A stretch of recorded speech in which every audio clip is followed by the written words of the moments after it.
नमस्कार, मैं हूं आपकी वंदना। स्वागत करती हूं अपने यूट्यूब चैनल पे आप सभी का। तो फ्रेंड, हम लोग एक प्यारा सा छोटा सा देवी गीत लेके आए हैं। कैसे लगेगा कमेंट में जरूर बताना और सभी को नवरात्रि की ढेर सारी शुभकामनाएं। हैप्पी नवरात्रि।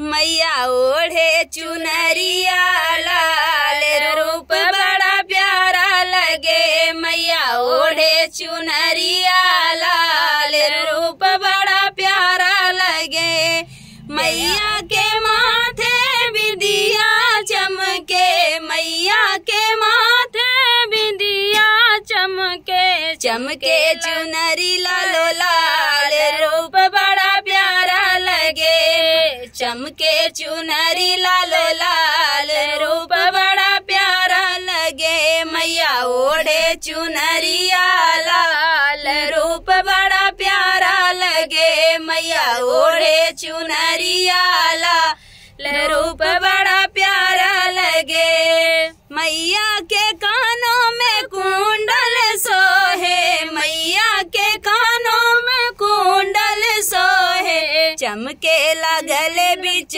हार रूप बड़ा प्यारा लगे। चमके लगल बिच हार रूप बड़ा प्यारा लगे। मैया ओढ़े चुनरिया लाल रूप बड़ा प्यारा लगे। मैया ओढ़े चुनरिया लाल रूप बड़ा प्यारा लगे।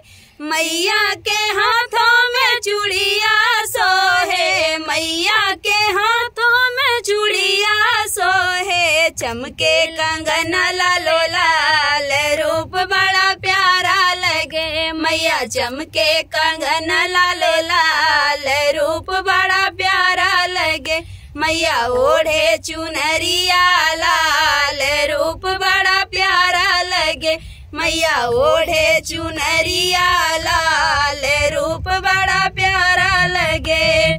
मैया के पाँव में बिछुआ सोहे। मैया के पाँव में बिछुआ सोहे। चमके रंगन लालो लाल रूप बड़ा प्यारा लगे। मैया चमके रंगन लाले लाल रूप बड़ा प्यारा लगे। मैया ओढ़े चुनर लालो लाल रूप बड़ा प्यारा लगे। मैया ओढ़े चुनर लालो लाल रूप बड़ा प्यारा लगे।